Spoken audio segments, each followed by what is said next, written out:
El orden liberal internacional surgido después de la Segunda Guerra Mundial ha enfrentado numerosos desafíos a lo largo de los años. Durante la Guerra Fría no fue tan ordenado ni tan liberal como se suele creer.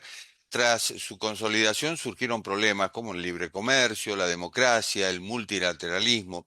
El nuevo realismo versión Donald Trump ha agravado esta crisis con la imposición de aranceles a países aliados y rivales por igual, pero no es el único factor. El crecimiento chino, el revisionismo ruso, el ascenso de líderes populistas e iliberales también contribuyen. La confianza de antiguos amigos en Estados Unidos se ha visto afectada. Y la reconstrucción de la confianza precisamente será un desafío aún mayor que revertir en las políticas actuales.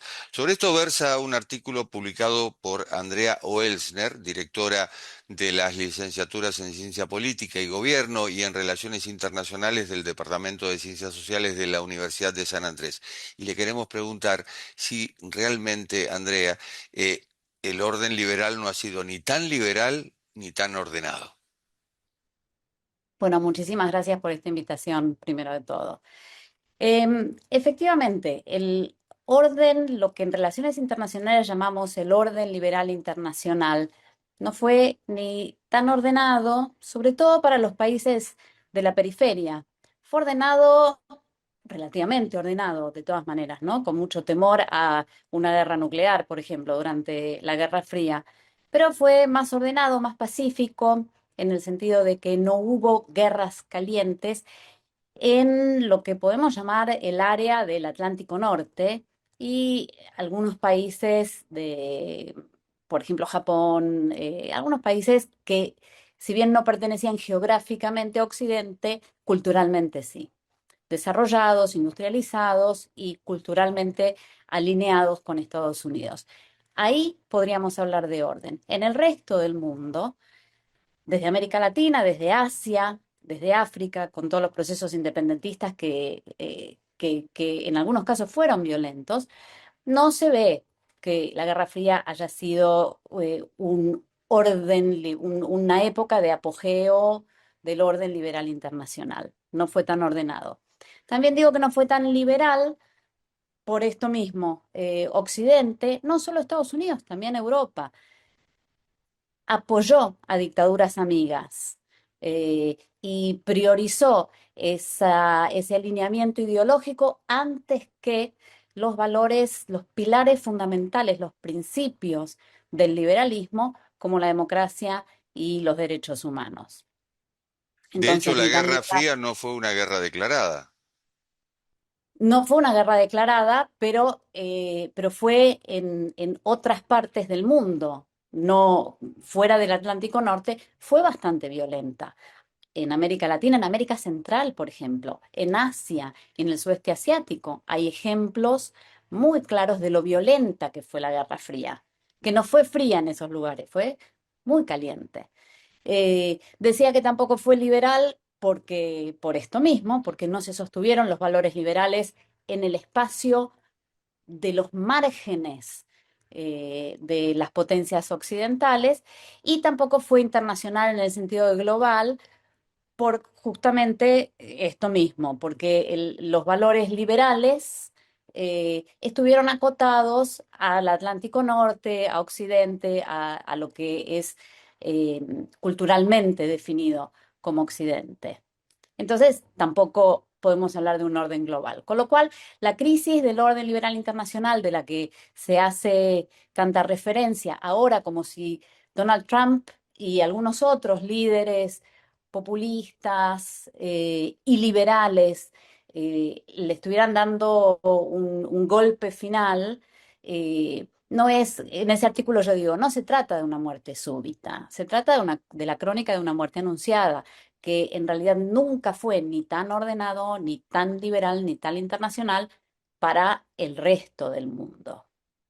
De hecho, antes de Donald Trump hubo un quiebre. 1989, caída del muro de Berlín, 1991, desintegración de la Unión Soviética.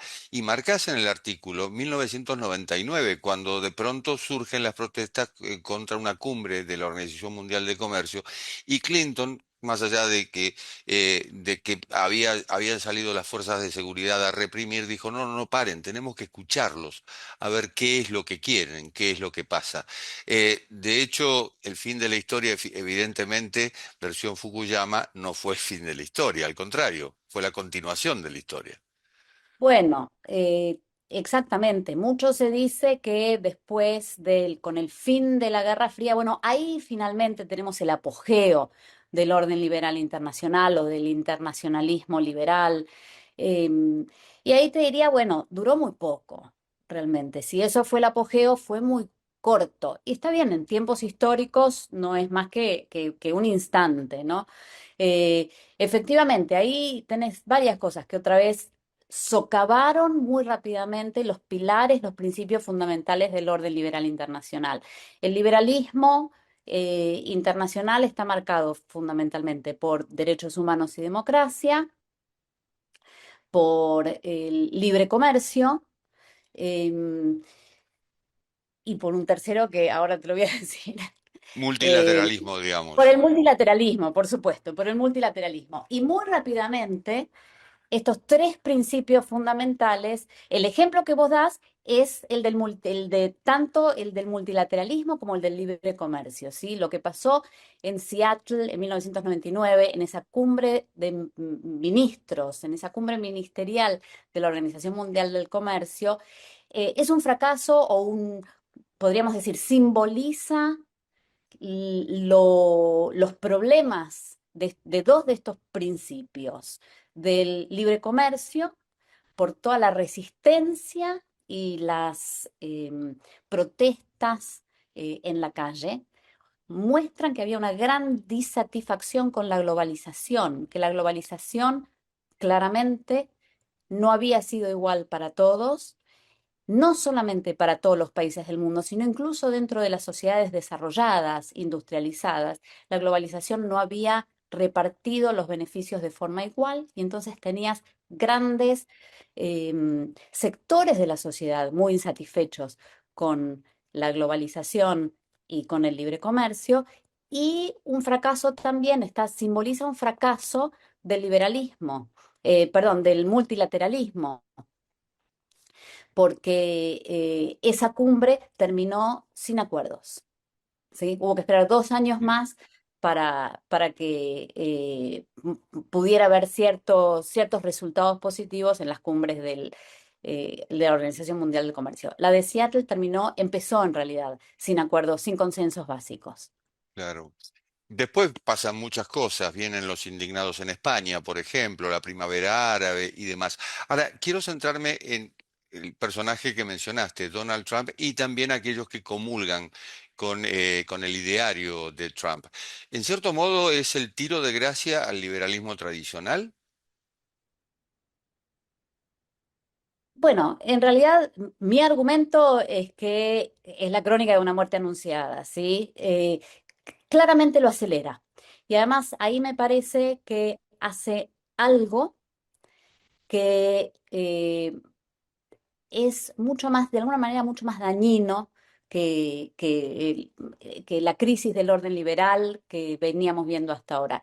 Y es que abandona, traiciona a los aliados tradicionales de Estados Unidos.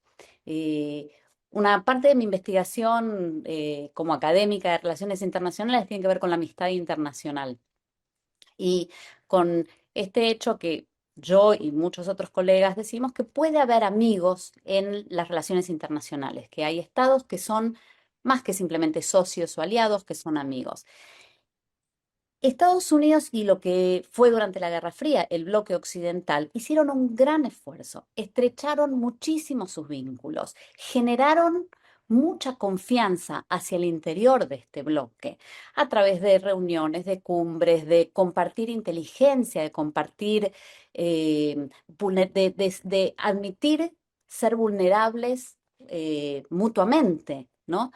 Eh, para construir este orden liberal, para fortalecer este orden liberal. Este orden liberal no es un orden solamente de socios Sí. comerciales, no es un orden solamente de aliados de la Guerra Fría, es un orden de amigos, ¿sí? Estados Unidos y el nuevo gobierno de este segundo gobierno de Trump, por ejemplo, levantando los aranceles de la noche a la mañana a sus amigos, bueno, los está de alguna manera traicionando, los agarró por sorpresa, ¿sí? Estados Unidos dejando de abastecer o de ayudar y de compartir inteligencia con Ucrania, más allá de que ahora parece que está desandando ese camino, ¿m? Está provocando una sensación de traición en Ucrania, que además verdaderamente lo necesitaba. Claramente era una relación desigual, asimétrica. Las amistades son asimétricas, pero se basan en la confianza. Y una vez que esa confianza está destruida, es mucho más difícil volver a reconstruirla. Es más fácil construir una confianza de cero donde no había confianza que reconstruir la confianza donde la hubo y una de las partes se siente traicionada. Y eso es lo que me parece que más daño le está haciendo al orden internacional, sobre todo a este bloque occidental que se construyó en base a valores, en base a principios y en base a una confianza mutua. Eh, Bueno, es el caso de la Unión Europea, es el caso de la OTAN, en la cual las exigencias son aumenten el gasto en defensa del 2 al 5% si no quedan fuera. Y es el caso de Canadá y México, es decir, lo más cercano que tiene Estados Unidos, y sin embargo hoy tenemos prácticamente no relaciones rotas, pero sí comprometidas. Ahora, ¿cómo sigue esta película? Sobre todo porque hay autocracias en el mundo y hay presidentes y gobiernos en el mundo que ven con admiración la gestión de Donald Trump. Es cierto, y lo toman como modelo. De todas maneras, a mí me parece que es mucho más difícil construir ahí bloques y justamente amistades, ¿sí? Duraderas, genuinas, de largo plazo. Me parece que mucho se habla, ¿no? De ese nuevo bloque, por ejemplo, de el alineamiento entre Irán, China, Rusia, China como un país un poco incómodo, pero bueno. Y esos me parece que son alianzas, a mí me parece, más Ujú. circunstanciales y no necesariamente duraderas, porque no tienen esa base que sí habían sabido construir los países del bloque occidental. ¿Cómo sigue? Me parece que vamos a enfrentarnos a un mundo más fragmentado, que vamos encaminándonos a un mundo más fragmentado, donde por un lado el principio rector va a ser más bien el sálvese quien pueda, Mm, con países más egoístas, con países que calculan más la conveniencia sí, antes de actuar, que no es necesariamente lo mismo que un país, perdón, que un mundo multipolar, ¿sí? Pasamos de un mundo bipolar o de uno antes todavía de las guerras mundiales, multipolar a un mundo bipolar, a un breve mundo unipolar y ahora parecíamos encaminarnos hacia un multipolarismo. A mí me parece que más que un multipolarismo nos encaminamos hacia la fragmentación eh, y que es distinto, que es un claro. mundo, me parece, más desordenado, porque incluso un mundo multipolar tiene reglas claras. Este Mm, va a ser un mundo, me parece, con menos reglas. Puedo equivocarme, podemos sorprendernos. De todas maneras, por ahora esto es lo que estoy viendo, ¿no? Un mundo más sí. fragmentado que Ujú, puede ser bastante más frágil y ujú, bastante menos predecible. Ahí me parece que puede ser interesante el rol de la Unión Europea. Si la Unión Europea puede salir de esa especie de letanía, puede convertirse en un foco y en un faro de justamente esos valores liberales, de libertad, de derechos humanos, de democracia. eh, entonces se puede empezar a construir algo diferente. Y en ese sentido, con sus más y con sus menos, América Latina tendría que ser un aliado natural de Mm. Europa y de Europa, de la Unión Europea, porque es dentro de todo la región con más democracias y democracias más estables eh, del mundo. Con lo cual podría partirse de alguna manera de esa base para recuperar ciertos valores em, en las relaciones internacionales, en la política internacional. Valores compartidos, en realidad, que son justamente los que se están poniendo en juego en este momento. Andrea, ha sido un placer. Muchísimas gracias. Gracias a ustedes por la invitación. Y esto ha sido Cuarto de Hora, el programa de Cadal TV que se retransmite por el canal E de Buenos Aires. Muchas gracias. Nos reencontramos en la próxima.